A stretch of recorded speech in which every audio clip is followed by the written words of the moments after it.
Okay, we are live.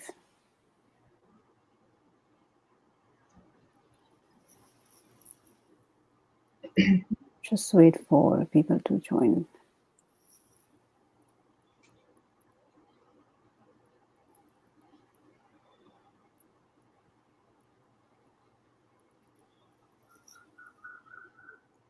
Live streams.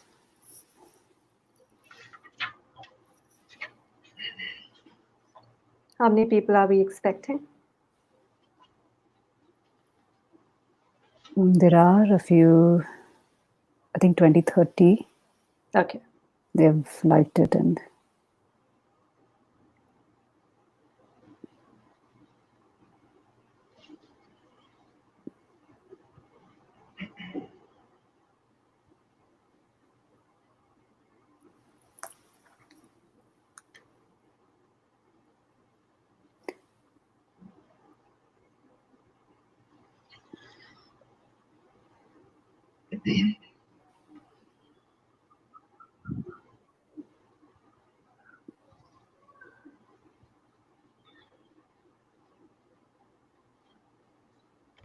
just waiting for a few more to go live.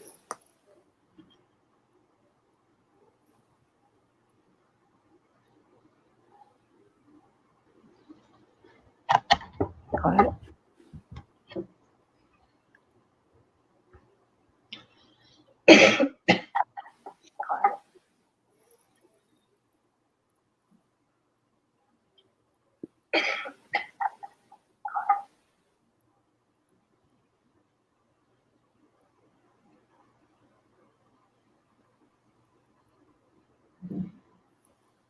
Okay.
I'm just sending the links to people.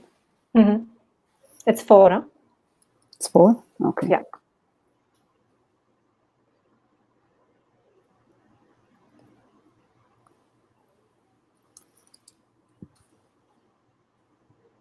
Oh gosh.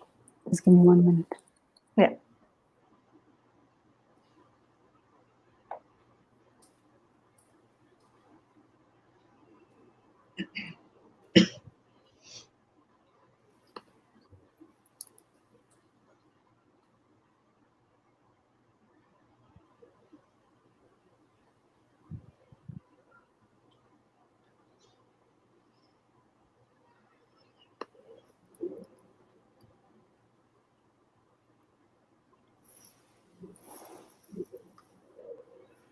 Okay.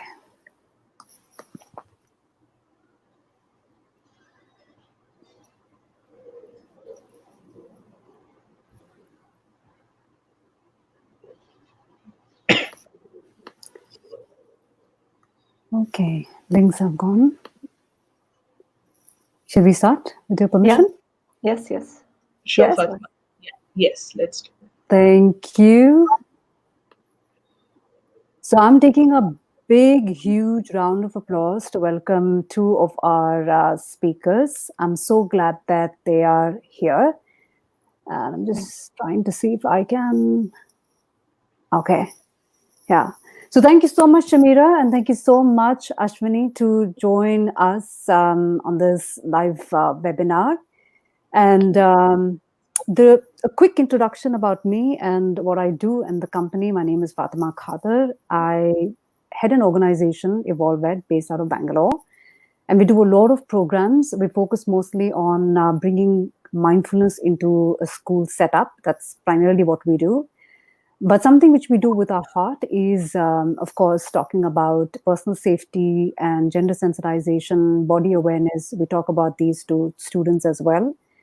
And both me and my colleague over here, Shamira, we both work together in bringing structured programs to schools.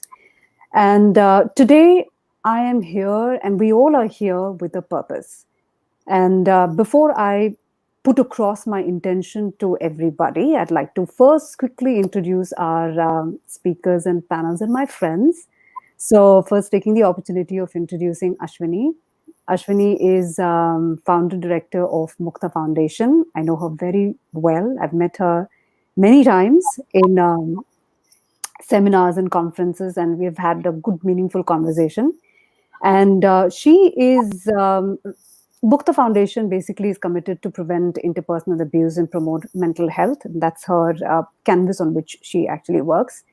She is a counseling psychologist with practice and research interest in the areas of intervention and prevention of interpersonal abuse. She has a lot of codes which are which also recognizes her as leaders under 30. She's one of those hundreds who've been labeled as leaders under 30. Is that what it is, Ashwini? Years ago, Fatima. Years ago. I'm just looking at your profile and I'm like, wow. So quickly, I think she's someone who is a right person for us to talk about and bring her into, especially when we're talking about this topic, because she has so much of experience. And one thing that really caught my attention, Ashwini, was your campaign, Child Safety National Priority.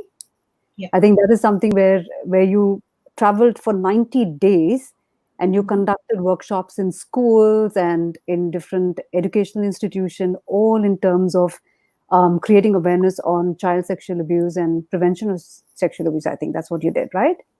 Correct. So we traveled to all the 29 states back then. This was in 2019.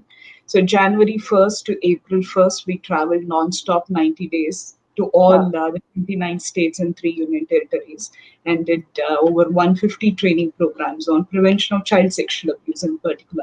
Yeah. Fantastic. So Thanks we've for got the right person right there. Yeah. Of course, along with Ashwini, who joins me, is Shamira Pujani. She's a good friend, a qualified psychologist as well, someone who is an expert in yoga and does a lot of wellness programs. And she's somebody who works with me and who's really, really passionate about instilling life skills and talking to adolescents about responsible sexual behaviors and talking to them about relationships and choices. And we work together and we go a long way. So we know exactly what her passion is. And so thank you so much and welcome, Shamira and Ashwini. So Thanks, taking the opportunity to start with my intention today, the reason why we thought we could start this conversation with people is because I think with so much data and so much of information that is on the net, we still, as parents, as individuals, still looking at how do we talk about sexuality, or gender sensitivity to our children. We still have doubts. We're still somewhere dappling with it. As a mom, I know that, I still dapple with probably sometimes with my child saying, oh, what is the right way of putting this across? Or I have so many parents who come, who talk to me about and who have questions on, I know I need to talk about good touch and bad touch and body awareness, but still, I still don't know. I don't have that vocabulary. Maybe I'm just not ready. Maybe I'm just anxious about it. What can I do? How can I do? One is there's so much of information, but the second is how do you translate that into actions when we are talking about this to our children? And I think there's so much that we need to talk about. And I think what's also is important with parents is the fact that there's so much of diversity in terms of cultures, in terms of religion, in terms of communication, what is right, what is wrong. Where is it that I need to bring in values? Am I compromising on values if I talk about this in this way? Because that's what internet tells us, that we have to be very, very, neutral about talking about intimate relationship, but my religion and my culture doesn't allow me to do that, so I don't know. So as parents, there's so many questions, there's so many doubts, and I think, with, not like we're going to come up and answer all the doubts right here, but I think let's start with a conversation which basically gives at least the parent that comfort, that saying that if you're confused, it's okay to be confused. We're here and we're learning together.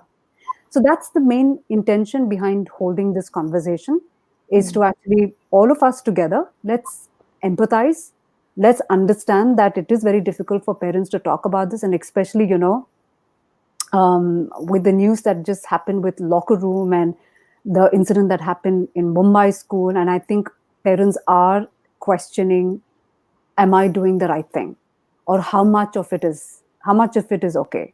And with adolescents today, I mean, with so much, with them going through, with their emotional, physical changes that they're facing, or, emotional waves that they are probably experiencing, or sexual fantasies that they have, or interpersonal relationship, that whole thing about, fitting in.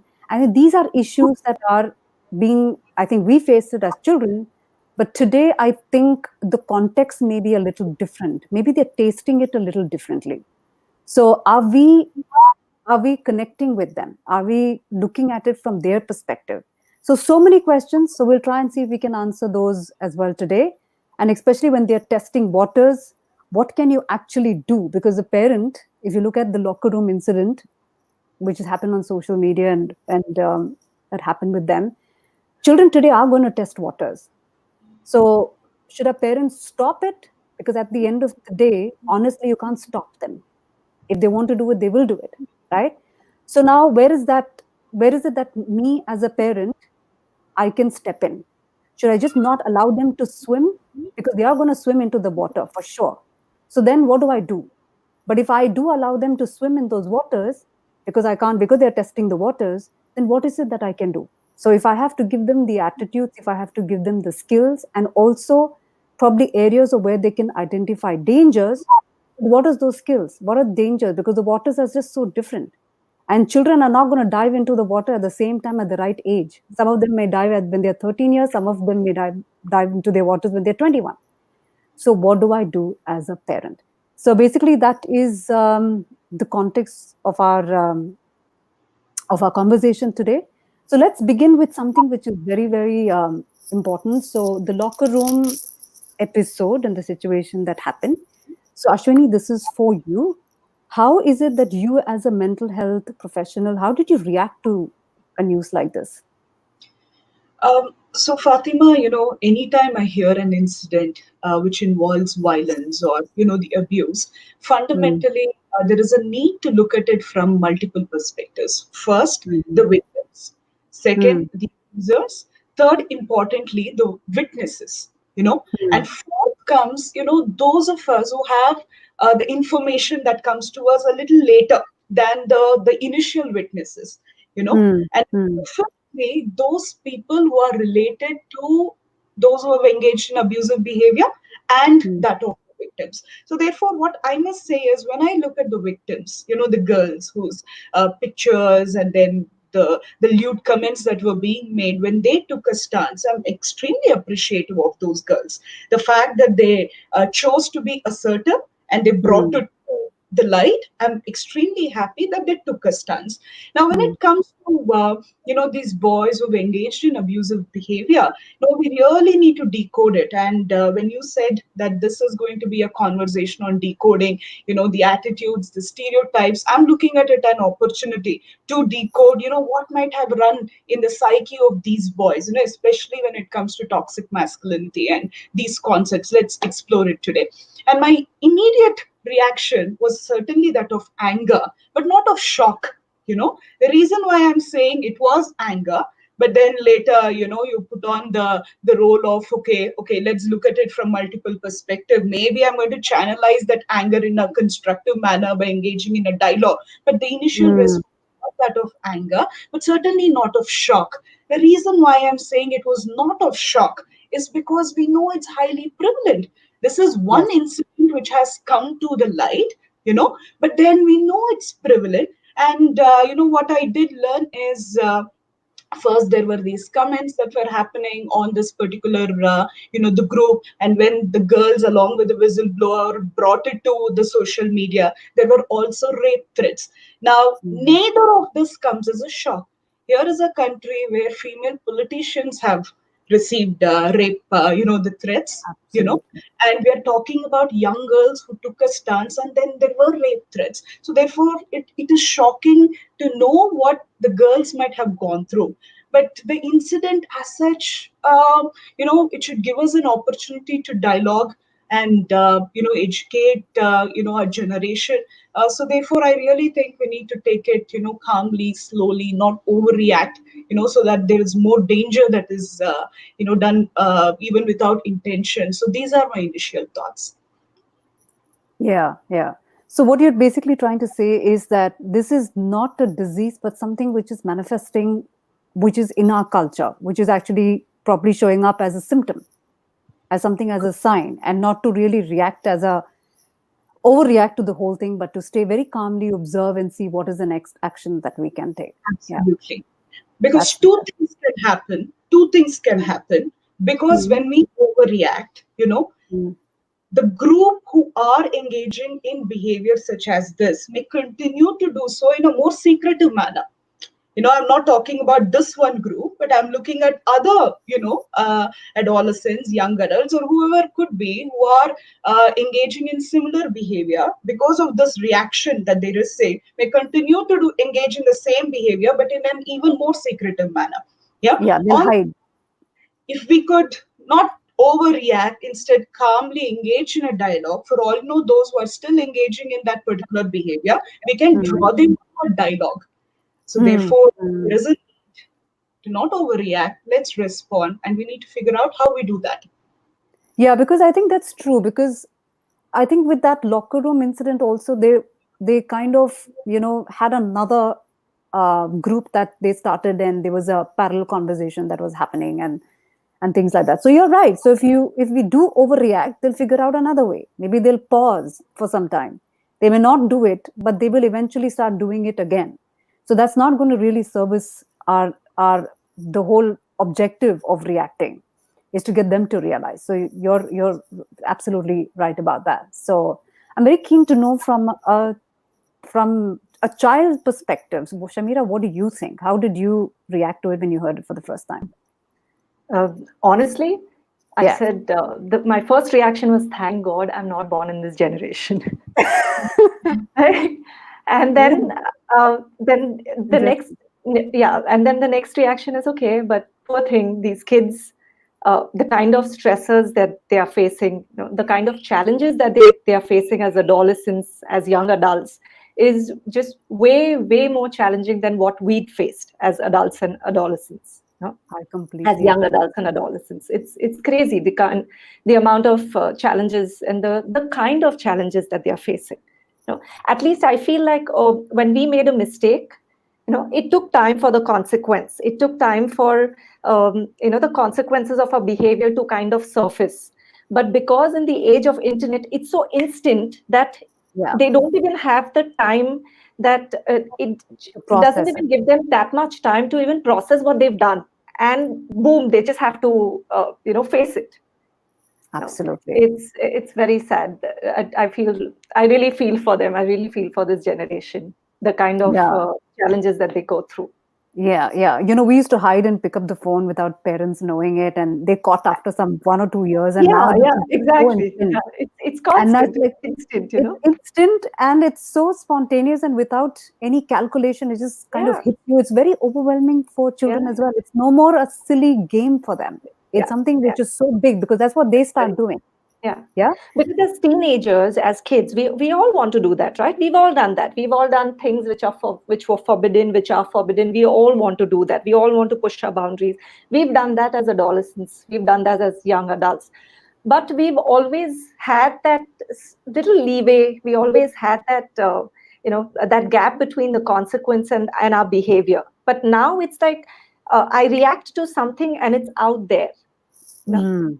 you don't Yeah. even have that much time gap to even Right. process what have I done. Correct. So yeah, Right. So it it's is quite challenging. challenging for adolescents Yeah, and children. That's true. yes. So how do you think? This is again for Shamira. How do you think that probably teenagers, adolescents should, or rather, how do you think that they should take news like this? So if I'm So supposing a teenager and mm, I mm. got to know, so how is it that teenagers do you think need to be taking it? So a lot of time with what also, so I in fact even I feel a lot of time it's also, they also feel like it's blown out of proportion, you know, Mm, mm, because everything that they do, everything that they say, it's is out there. Everything is in news. They don't have, I feel they don't have something called privacy today. They don't mm, have something called, oh, I can keep this to myself. So mm, it mm, just feels like everything is out there for them. mm, mm, So sometimes they do feel, if I can speak for them, sometimes they do feel like all eyes are on them. It's like one mm, move and we'll get caught. One move and this is going to happen. One move and we'll have to face this. So they mm, feel like they feel constricted, restricted in that way also. No, mm, and mm, also at the same time, they also feel uh, not so secure because they mm, know there mm. is something out there. They know it's dangerous, and they don't Yeah. know how dangerous it is. Because even as an adult, you and me, we don't know how technology completely works. We don't know how these apps and everything that we have, how do they really work. We just Mm, install an app, we download an app, and you accept it. For the app to work, you need to give them certain permissions. We don't even know what are the nitty gritties. true. And it's the same thing with the kids. Yeah. So yeah, so it's both. They also feel, I feel they also feel very insecure about the whole thing. They also feel scared. They feel like they're Yeah. not in a safe environment. True.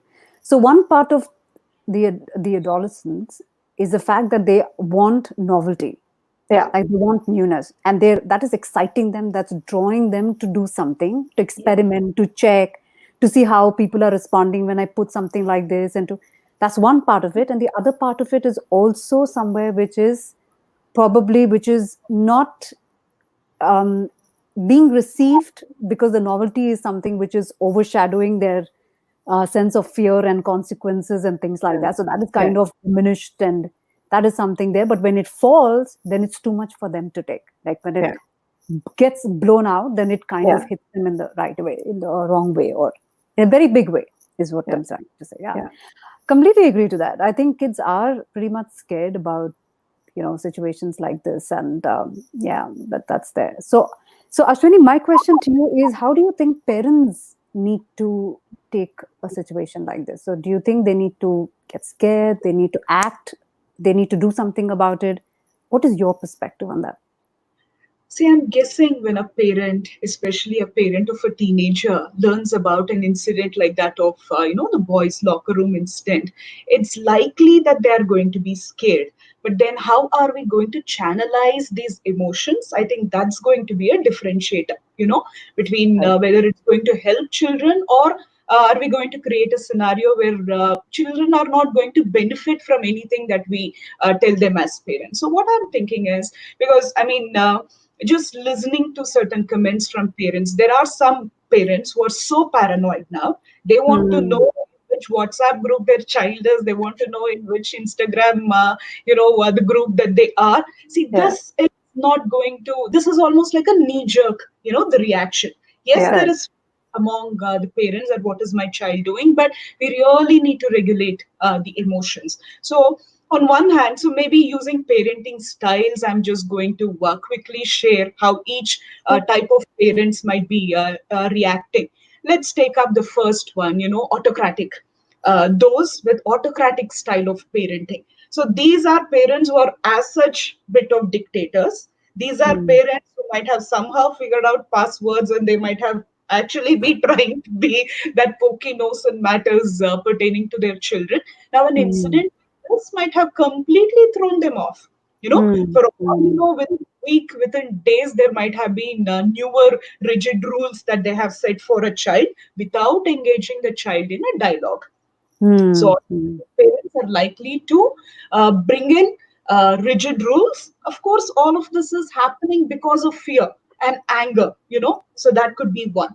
The second Yeah. category of, the parents, maybe those who are of the more pampering kind, the lenient, the indulgent kind, could use this opportunity as, okay, I don't know what's happening in my child's the life, so let me become too friendly with my child, so much so that Hmm. I only should start telling me what's happening in their the friends group. Like Now I do buttering them to say everything out. Like, yeah, yeah, yeah, say, yeah. so tell me, what's happening into your group. Hmm. Now I do understand there are benefits of being friendly with a child, but then to say that I'm going to be your friends and I Right. need every information that you guys are exchanging within the friend circle, I don't think in the long run that's going to yield good results. So we have the Hmm. automatic types, we have the indulgent types, and then the third one are the negligent ones. An Hmm. incident has happened, something is happening or not happening in the life of a child, they are least bothered. So for them, they're not even bothered to engage in a dialogue or to get scared or to for making rules or anything. So they are clearly not in the scene. But I personally feel the best way that a parent could react, respond, would be those who are following what's usually called the democratic way of, the parenting. An Hmm. unfortunate incident like this has come to the limelight. Hmm. They're Hmm. going to use this opportunity, as the starting point of dialoguing with a child. Yeah, Hmm. instead of telling this is how it's going to be in our house, 1 hour, that's it. You cannot be using your cell phone anymore. They're not going to bring in a lot of rules and regulations. So instead, they're going to have conversation. Even before telling, they're going to ask the teenager, maybe, did you hear about this particular incident? What do you have Hmm. to tell about what just happened? What are your thoughts? What are your opinions? So way Hmm. before a democratic parent is willing to ask and Hmm. understand what's Hmm. happening. So, what Yeah. I personally feel is it's time that parents also think about the way they're reacting to this particular incident. Is it Hmm. reflective of their parenting style, Parenting styles. Yes. Yes. their parenting style? So, therefore, I do believe that their reaction somewhere is linked to, and predominantly it's going to be linked to the general style of parenting that they generally are using. And we cannot be Hmm. parenting style in isolation to this particular incident alone. The larger canvas is the parenting style, and this incident would have a particular reaction from a parent, keeping in mind what their general style of parenting is. So it's time for parents to reflect on what's their parenting style. Sure. So, this just reminds me of one of the parent when they had come to me for a coaching session. And this parent wanted to know what their teenage daughter was up to. What are the apps then? And they kind of noticed that she was sitting on the dinner table chatting with someone. And they tried to ask, I think, and didn't. So what this parent did was, when she was sleeping, they put the thumb because it had a lock and it could only open with thumbprint. So this parent actually put the child's thumbprint, opened the phone to check what it was. Can you At believe that that? time, So this at is that what I'm saying. Yeah, yeah. at that time, the parent was very proudly telling me this. Okay, very Wonderful. proudly telling me. And to his surprise and to her surprise, I shouted back at the parent saying, "Do you even realize what that phone means to your child? And Hmm. what you just did, you broke something The, which is called trust. yes. That is an opportunity for you to talk about the phone and that you're concerned and that you have that space, you've given that space for a child to come and talk about anything. Whatever happens, you're ready to listen. Whereas that, to actually a parent who does that, and the child Yes. had nothing to do, and the child was very, very quiet, and she didn't even laugh. I mean, if you looked at the way she responded, she was completely lost. And the Hmm. Mhm. end of that conversation, she said, "You know what? I'm just waiting to leave home." Yeah. It's so sad. Yeah. So, there are some parents with different ways, and I can't even blame them, to be honest, because I think Yeah. parenting and being a parent and that role that we play, it's quite heavy. We are responsible for these two kids, and I know because I have two kids as well, and my mind goes, I mean, I know that when my child, the phone is right there, and it's like it's got a notification, I do honestly have this temptation of picking it up and checking. I do have that, but I'm very aware, so I kind of say no, no, no. I better not do that, because that's going to then step into her space, and that's Yeah. not where trust is built. And I'm sure and I trust that she will come and tell me when there is something that's going wrong. My job is to stand back and be that kind of a parent which, kind of holds her back no matter what is done. So I completely agree with you on that. So let's come to something which is very important. Now, irrespective of any styles, yeah, what according to you should be the strategy, or what is it that parents can do to start talking about? So let's say they do hear about locker room, and you did mention you use that as a way to start talking about it. But if So you can look at parents probably who having little ones, like in the early years, in the primary years to the teenagers, what is it that the parent can do? From where do they begin? How does it all sure. begin? Yeah. So now I think first and foremost, irrespective of which parenting style that knowingly or unknowingly the parents are using, their intent is all one and the same. They want the very best Absolutely. for their children. Just that being aware of the consequences might Mm, help them to change their ways if they think mm, that's the best thing for their children. So mm. when you're asking, how do they begin? Where do they Where begin? do they And begin? Yeah. so think about it. See, I'm somebody of the opinion that the topical approach to discussing anything won't work. What I mean is, imagine, Mm, mm, let's say it could be sexuality education. mm, One mm, fine day, getting a child and saying, I'm going to talk to you about a very serious topic. That's not mm, going to create a platform where the child is willing to listen as well as share. So, what I'm trying to say mm, is, this is a topical based approach. Topical mm. based approach means one day I'm going to make my child sit in Yeah. front of me and I'm going to teach my child, talk to my child about this topic. This is Good not touch, going bad to touch, Yeah. or Yeah. whatever. Yeah. whatever be the topic, it's not going to. Yeah. Instead, it's always better that we use, I like to use the metaphor of concentric circles. Mm, you know mm, Concentric circles, going back to those days that I learned maths. That seems like a distant era. I mean, we all know how the innermost circle, the radius is less, and mm, as we go outer and outer, there are more circles, the radius increases. But what mm, I'm trying to say using concentric circles model is, when it comes to personal safety, when it mm, comes to emotional regulation skills, or any mm, life skill for that matter, we mm, need to introduce the topic at all levels. mm, Even a 2-year old, even a 3-year old, 4-year-old, 5-year-old teenager, till we become young adults, parents must speak to us about the same topics, but the radius will be less when it comes to a small child. The mm. depth to which we are going to talk about it is going to be less. But as years go on and as the child is going to mature, we are going to increase the radius of the topic. So it's not Correct. going to, my child is in high school and I'm going to talk about sexuality education. No. So instead, we are going to talk about, the body image. We're going to talk about intimacy at a very young age, but then we are going to Mm, increase the radius of the topic. Yeah. So the right. first point that I'm trying to make here is, if a parent truly wants to dialogue with a child, it has to be on a consistent basis. See, what Absolutely. happens with the topical based approaches, it's one off. Today I Mm, have time. Today, especially lockdown scenario, parents have a lot of time on hand. And I know parents is like making the child sit and talk, I have time. Now that is not going to work. So yeah. therefore, it can never be one off. It has to be consistent. And it's only going Mm, to be consistent when it's concentric circle model. So that's the first point.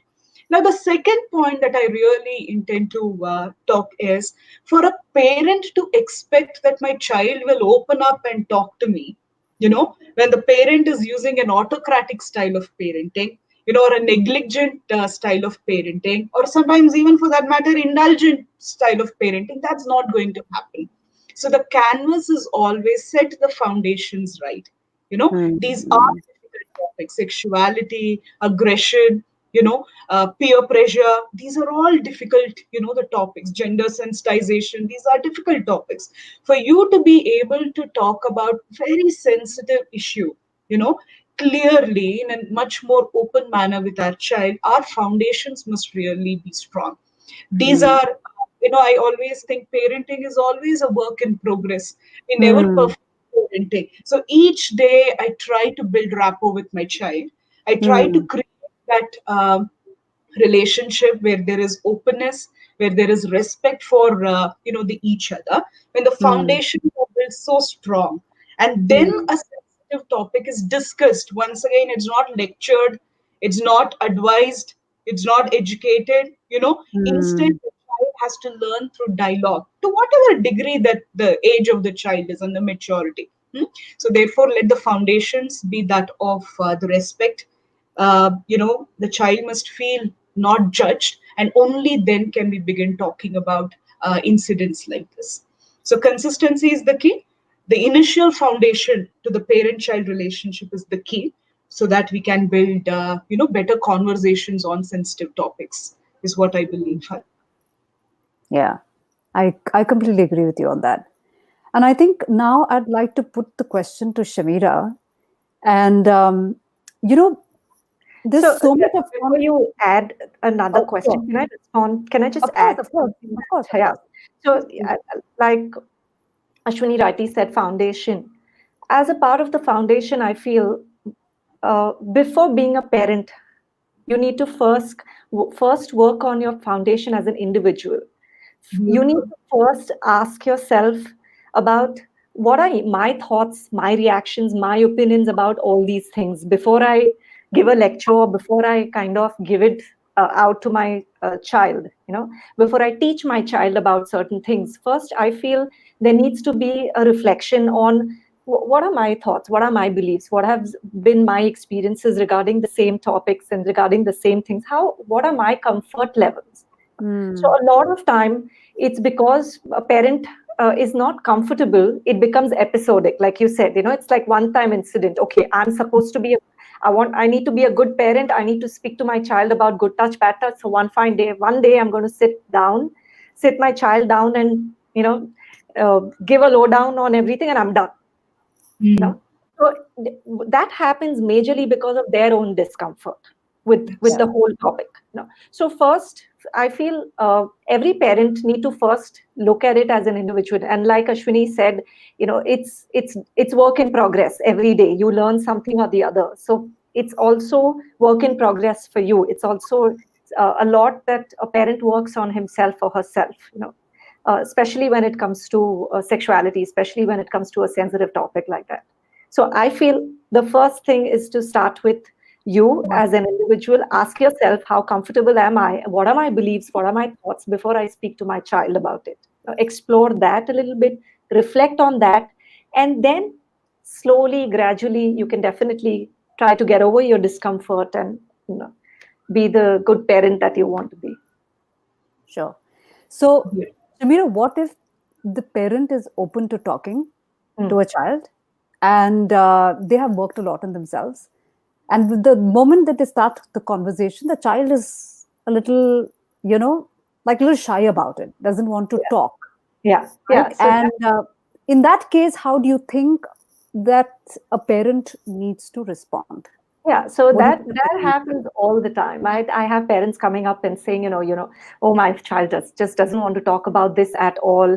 And the I'm moment, ready to talk. yeah, I'm ready to talk. I don't have any inhibitions. I'm ready to talk. I want to talk about this. But my child doesn't want to talk to me, and they don't want to discuss anything. So uh, as teenagers, we often forget that there are a lot of things going on as teenagers, especially with teenagers as kids, with the changing behavior, with the whole bit of wanting their own individuality, wanting to become an individual, and creating that distance between them and the parent. You know, Hmm. Hmm. so they don't want to hear about it from the parents. They don't Yeah. want to really speak to them about it. Hmm. So even if parents feel they want to talk about it, but they're not willing to hear, they're not willing to listen. Like Ashwini said, look for a moment or keep the communication channels open. Uh, Keep the communication channels open. And you cannot say, oh, I'm now not going to talk about anything, but yes, sexuality and personal safety is an important topic. So this is what I'm going to talk about. It doesn't work that way. You cannot say, I will talk about this, but I will not talk about the rest. Or So there's a you right would, time to it. oh, this is the right time, or I'm supposed to do it, so I'm going to do it. Correct. So it doesn't work that way. It's not a one-time thing. It starts right from when your child is born. You need to build that rapport with your child. Yeah. And Absolutely. then, yeah, and of course, even if you have that rapport, there are high chances that the child will say, you know what, I don't want to listen to it. I don't want to hear about it from you. I think I know enough. They've taught us enough in school. I don't want to listen to it. Doesn't matter. At least the child knows, at least you've conveyed to the child that if there is anything, I'm open to listen. If you have any queries, if you have any difficulties, if you're facing anything, I'm here. Just to tell the child that I'm here in case if you need me.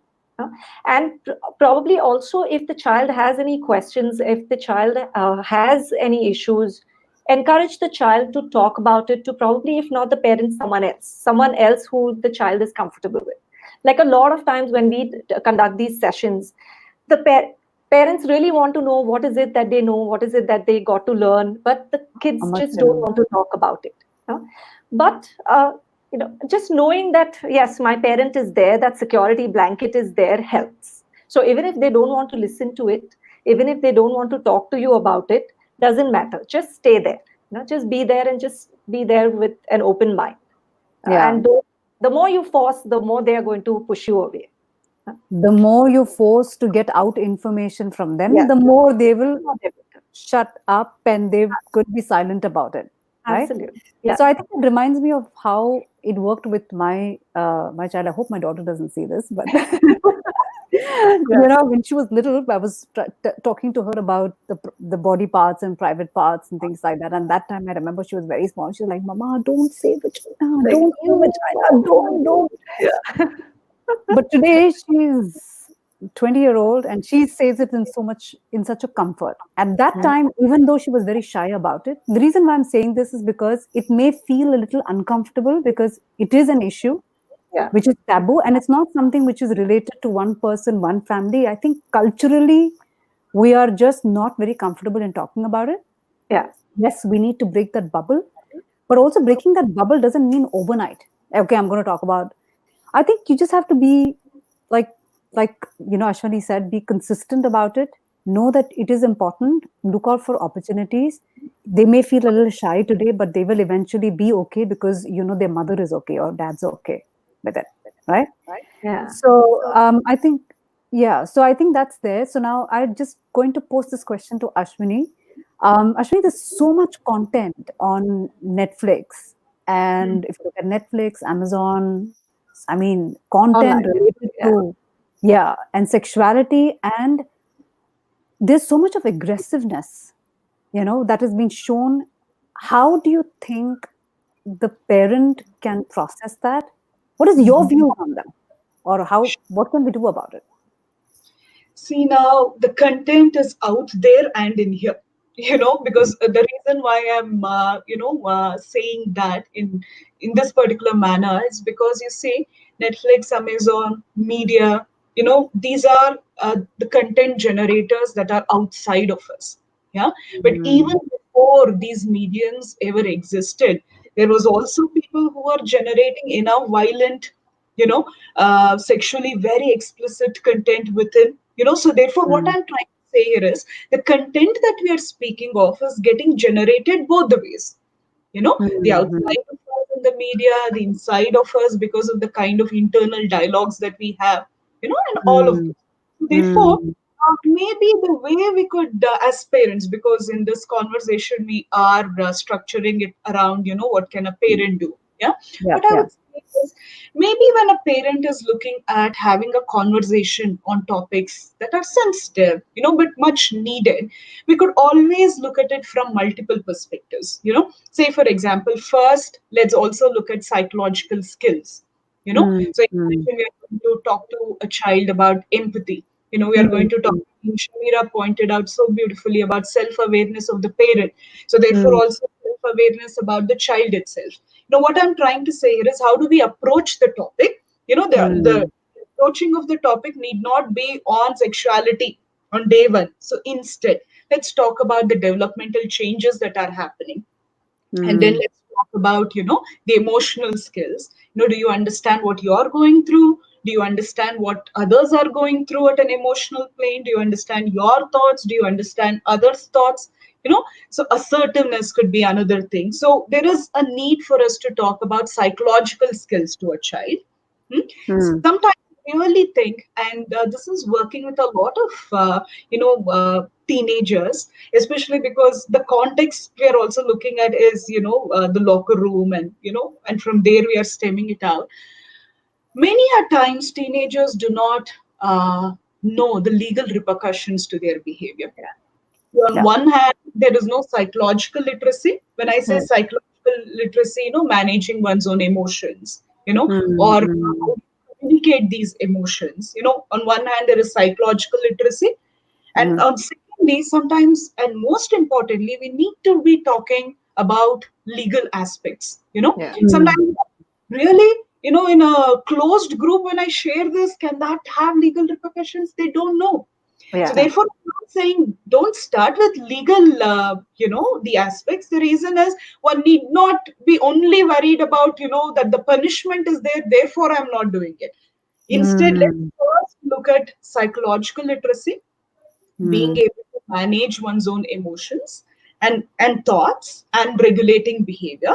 And then we are looking at the legal literacy, having an mm, awareness of, is there a legal repercussion to my the behavior, mm, and, mm, and thirdly, I mean, given the context is what happened in the cyberspace and social media, also mm, cyber literacy. What I mean by cyber literacy mm, is, mm, imagine I am added to a group and I've not even consented to it, mm, and mm, added to a group, and a lot of discussion is happening that I'm not directly participating, but I'm there in the group. What does that mm. mean? That Like a maybe bystander. somewhere, like a bystander, you're there, Yeah. and all you could be in problem. You can say, I didn't even click on that picture that was sent, the video that was sent. Mm, I don't mm, know about mm, the fact that you are there. So what mm, safety precautions are you educated in? So what Yeah. I'm trying to say here is, there are so many environmental factors, Fatima. There is the media it's easy for us to say there's so much of content out there on the media, but what do we do? It's yeah. going to be, We can't so stop them. you can't stop it. You can't So there, blind them all. Yeah. absolutely. So therefore, what I'm suggesting is, parents or teachers, or the counselors, or for that matter even peer to peer, we really need it to empower each other on psychological literacy, on Mm, legal literacy, as well mm, as, the context is what's happening on the social media, also cyber literacy. So mm, many mm, don't know how to protect their passwords. We don't know that there are safety procedures, but we don't know mm, because we're not cyber literates. So therefore, if a parent wants to talk to a child regarding this, like yeah, Shamira had earlier pointed it out, what is your degree of self-awareness? A mm. parent can't engage with a child, say, hey, there's something called Instagram, no? What do you do there? And Hmm. then say, be careful. The child is like, you don't even know about it. Why are you Yeah. talking to me about it? Exactly. Yeah. That's Yeah. another Yeah. thing because Yeah. I think to educate children, it's just Yeah. not completely the Being school's educated first, responsibility or somebody else's. I think even as absolutely. a parent, we are responsible to understand what are the kind of apps. I mean, I do that personally to see what is the app, what is Instagram. I have no interest with Instagram, but I actually got into Instagram because my daughter wanted to get into Instagram. Yeah. So Yeah. somewhere I think we have to build that literacy in ourselves to understand what's really happening, what's really going on, what are the Yeah. kind of conversations that's happening, and Yeah. then talk Yeah. about it in a very neutral way, right? And at the same time, I think, see, psychological literacy, one thing is being able to talk about it, but the attitude wise, the Mm, attitude wise was the mm, attitude that mm. everyone has. Oh, true. Some of them are becoming very tech savvy just to be intrusive, just to keep an eye on the child. Now, that's not the right attitude to True. begin with, you True. know, certainly Completely. not the right attitude to begin with. So therefore, how do you educate the child? I think these 3 points, I really think it's more comprehensive than I simply saying don't be on the group. That's difficult. How can a child not be on a WhatsApp group when the whole world interactions are happening there? So therefore, psychological, legal, I think it's very important. Yeah. And completely agree. bit of cyber literacy that makes the whole conversation that much more enriching, that much more comprehensive, I feel. Sure, sure. I completely agree with that. One question that's coming to my mind, I think Shamira can answer that, is if you had to give parents, let's say, two, three tips that they can use to talk to their children about, let's say, social media etiquettes, like Mm. something that children need to remember, Yeah. what do you think that parents can tell them? Yeah. Right, So one of the something things that that tells them I whether they're safe or not. Sorry. yeah. Yeah. Yeah. So one of the things that I always share with the kids I interact with, the adolescents especially who I interact with in school, and is one thing that I always leave them with is the whole bit of making a choice. And we Mm. keep talking about consequences. We need to make them responsible of these consequences. So not like adolescents, they don't know what are going to be the consequences of this. They do Mm. know the consequences, but because they are in that vulnerable age where they are willing to take that risk also, where they are willing to face the consequences, not knowing how deep and how bad, how severe the consequences are going to be. So in that thrill, in that rush, that they want to experience something new, in all those things that are going on, all the changes that are going on in their bodies, they want to experience new things. So I feel, like Ashwini said, empowerment is one thing that you need to do with these kids. Let them know what is going on with their bodies. Let them know what are the changes that are happening, especially what are the how an adolescent brain changes, and how they will seek for these dangerous situations. They will seek for thrill. They will seek for anything and everything that's thrilling. you know, and how they need to. That's why any situation that they face, more than the consequences, I feel what they need to do is, before taking an action, they need to pause. They need to stop there.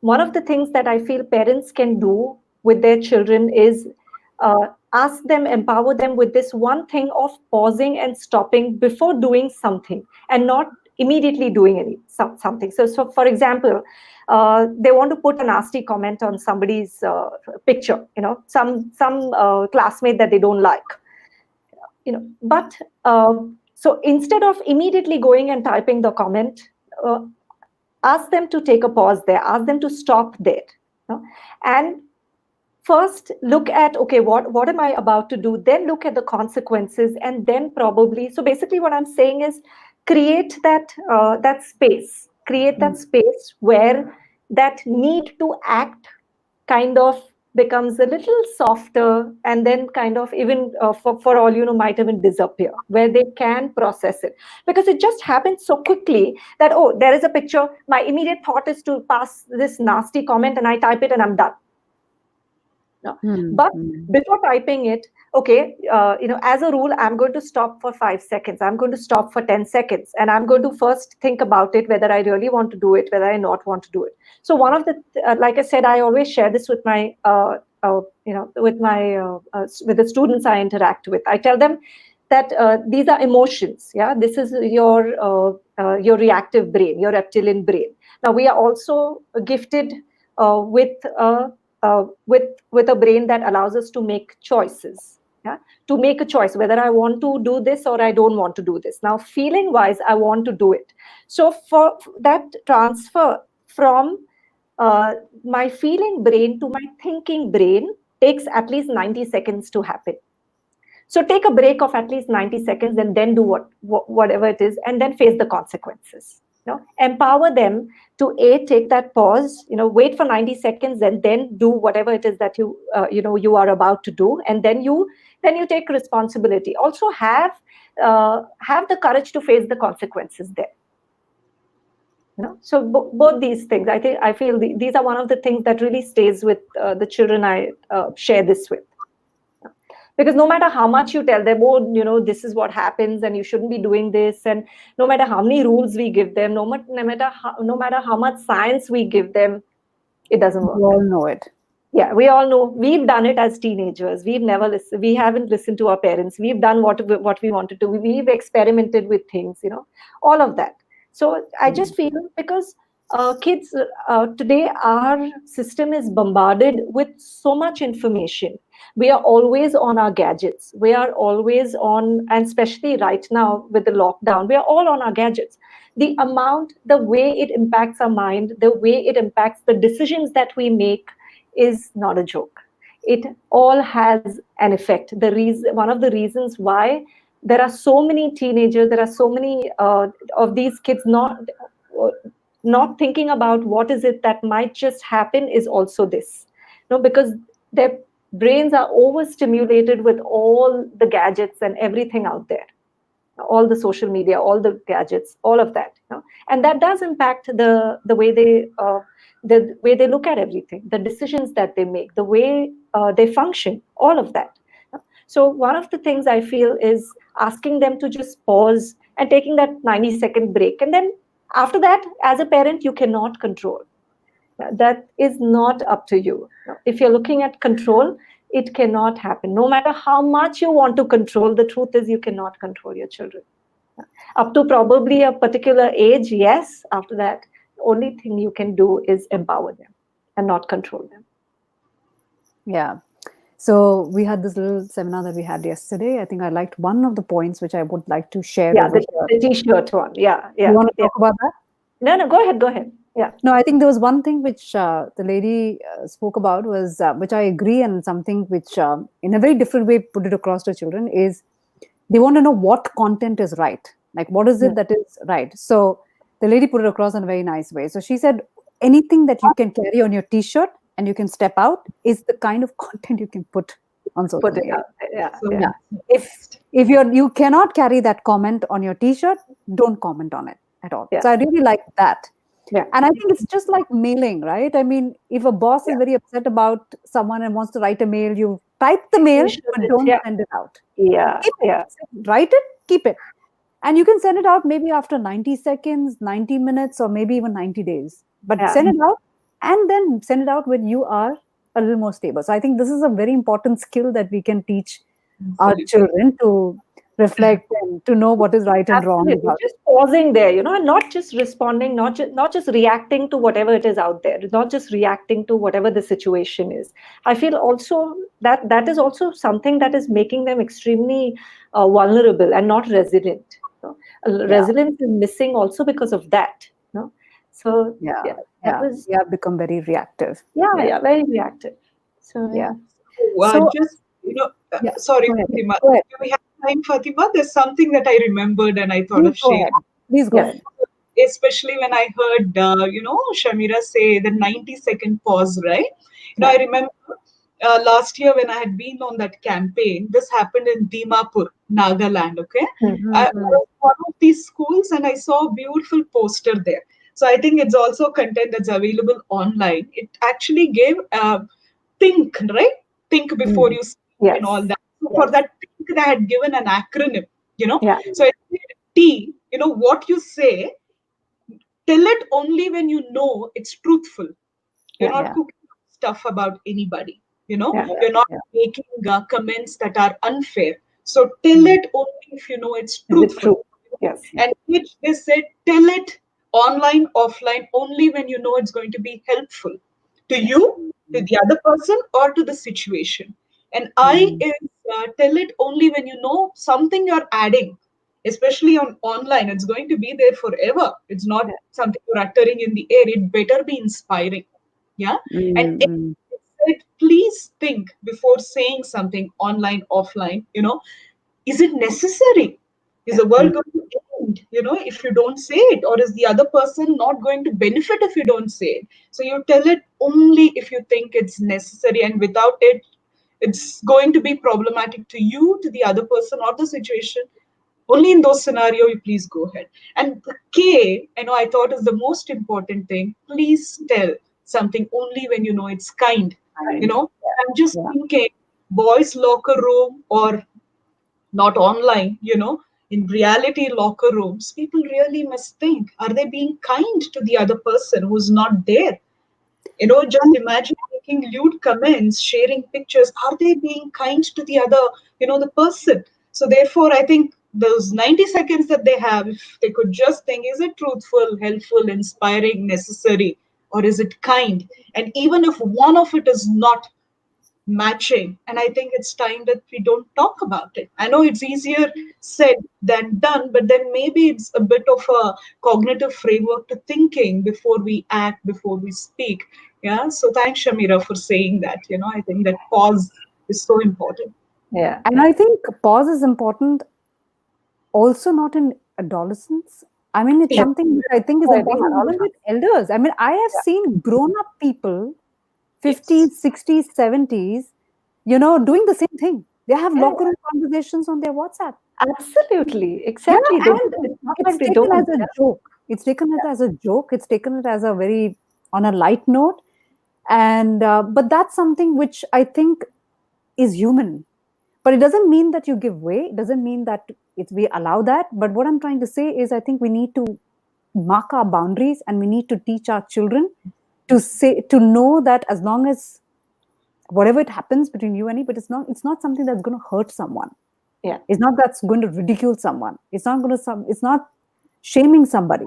Whether it's, I mean, those are kind of reflection questions that needs to kind of set in. And Yeah. then we need to teach them, like Shamira said, make them better choices so that they be better human being, and also someone that can be respectful. And it's not like, and one thing about locker room is that, it's become like a boys and girls issue. Mm. Because the boys did that, so the girls are, the whole thing of feminism and things like that is just, I think, just over the board.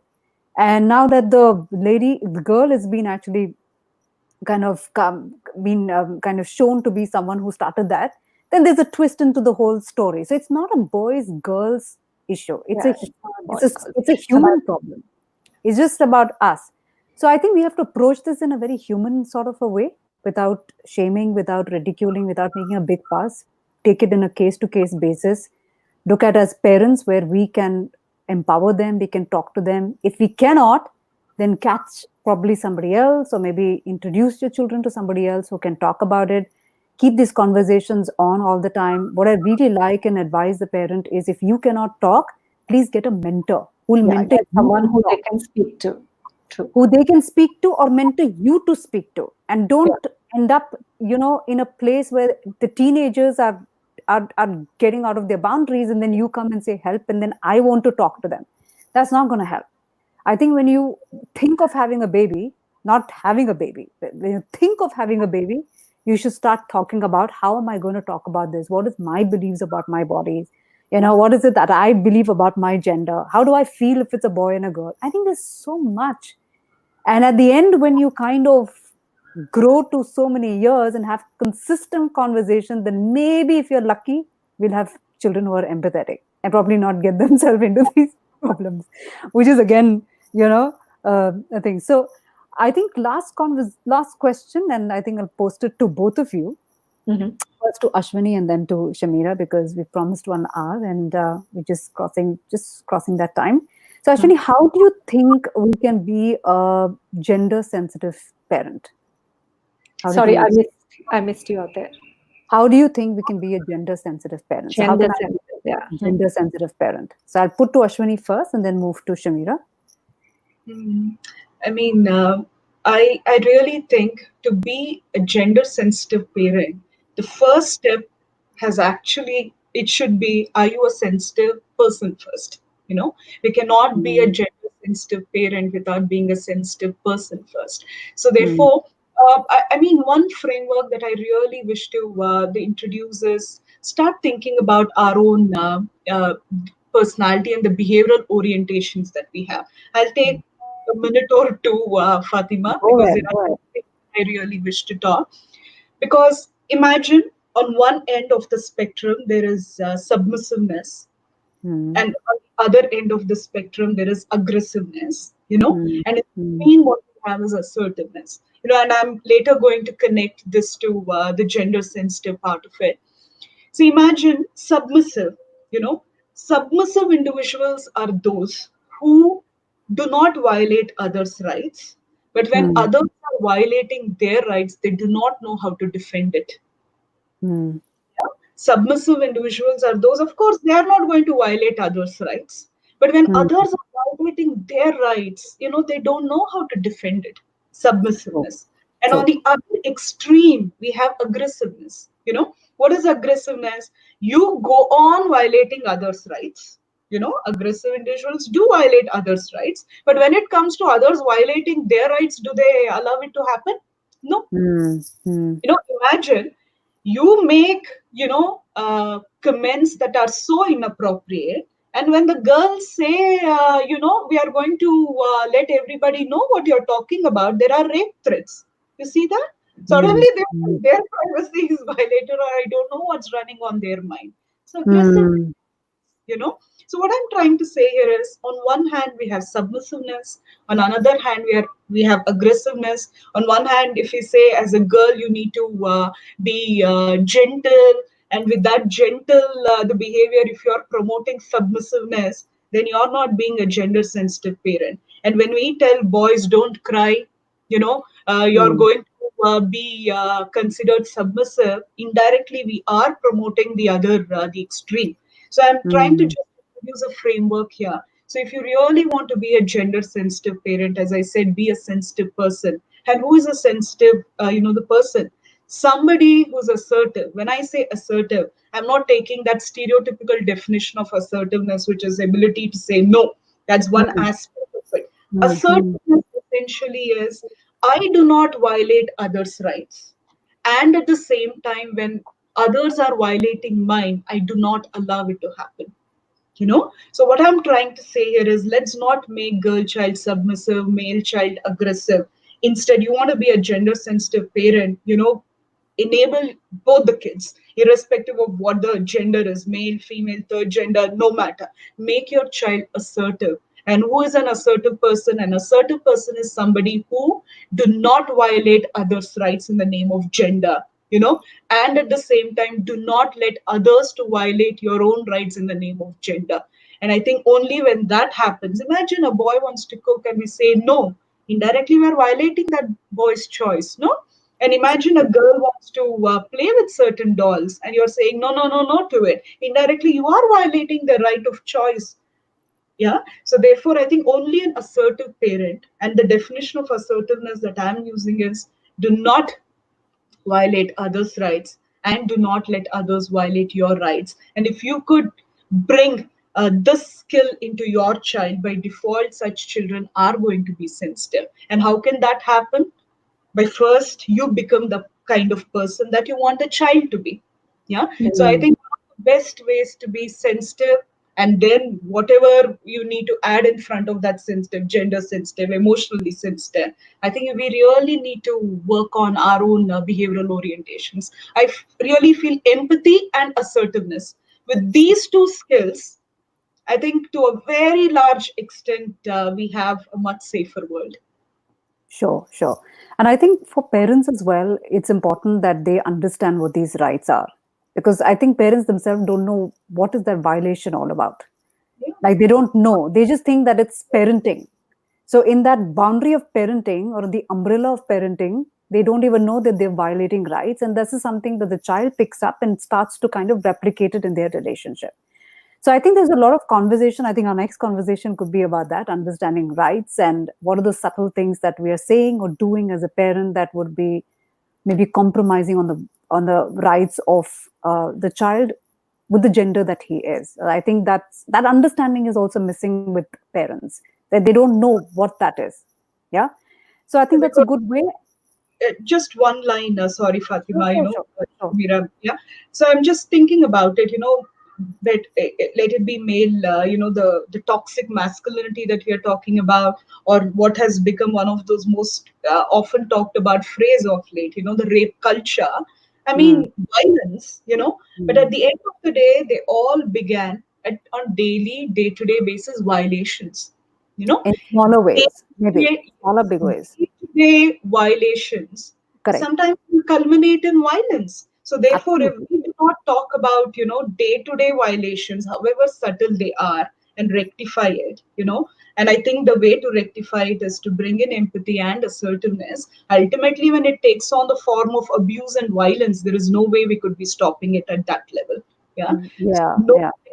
if there is no violations on a day-to-day basis. So I really Correct. think as parents, teachers, counselors, whoever, let us practice assertiveness, and at the same time, let's build that skill in children.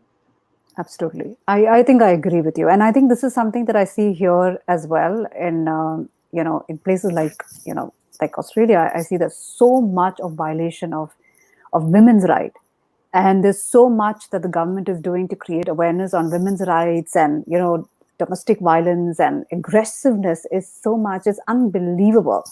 So I think, like you rightly said, it's not something which is like an end solution. It's not something that you can kind of provide a kind of a end result and outcome when things are out of way. It's I think it starts in smaller ways, and empowering and educating parents on that in a small way can lead to something which is bigger once.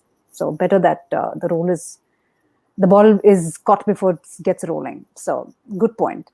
And what about you, Shamira? What do you think? Yeah, so like Ashwini said, it's not about gender sensitivity. It's basically about raising sensitive kids. It's not really about being a girl or a Mm, boy. mm, When we mm, talk about toxic masculinity, it's not about the man being toxic. When we talk about toxic masculinity, like for example, just the whole case that happened, it was then eventually everybody got to know it was a girl doing that. Then what do you say about that? What about that? yeah, So yeah, it's not about men versus women. It's not about girls versus yeah. boys. Oh, empower your girls and ask them to speak up and ask them to be assertive. It's not about that. It's about making them sensitive. It's about it's masculinity is again an attitude.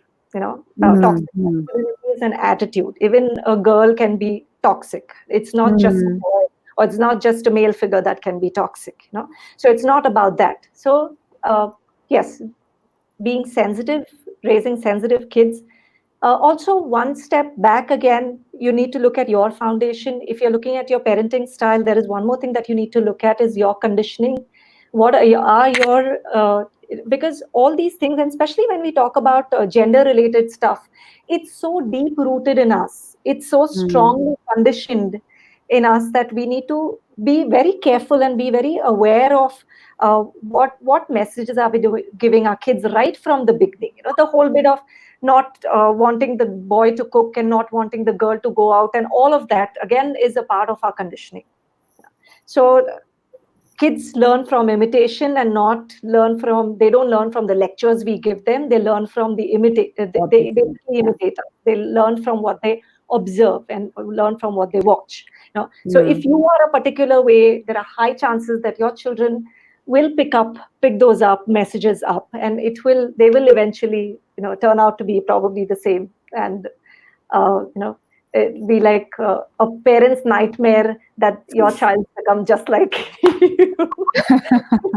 Like how they say, oh, we don't want our kids to make the same mistake that we made.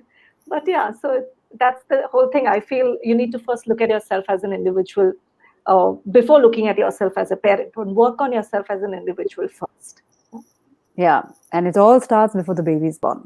Oh, I think it starts from there, from right from there. that will take another 1 hour, Fatima, if we start.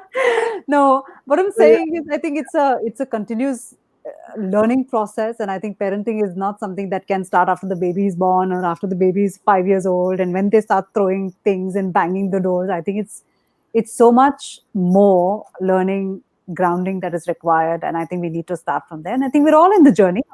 We're all parents. We're all making mistakes. We're all making we're all screwing up sometimes, and I think that's where we need to stand up and hold each other's hand and saying it's okay when I've screwed up. Now try and see if you can get up and things like that. So I think on this note, I'd like to end. And it was a wonderful conversation. Thank you so much, Ashwini. It was wonderful to have you here. Really appreciate the points that you brought out, and I think and I hope that our parents who are watching us right now, they have taken 1 or 2 points, but I think these lovely conversations need to happen more often. Would you agree? And I Yeah. think you can do that. And I'd love to have you, share your points and talk to our parents as well. So thank you so much, Ashwini. And Shamira, thank you so much Thank you. for coming as well, and love your point, especially as a teenager, because I've seen her talking with teenagers, and she's somebody who empowers them in the way that connects with them so beautifully in a very non-judgmental way. So that's what something that you did today as well. Thank you so much. Thank you. And we hope to have these conversations once again. And I'd like to thank our audience who are watching us right now. Thank you so much for joining us and having being a part of this journey. And we'll let you know about when the next sessions will happen. But for now, thank you so much and have a wonderful day. Bye, Shamira. Thank you so Meet much. you. Bye. Thank you.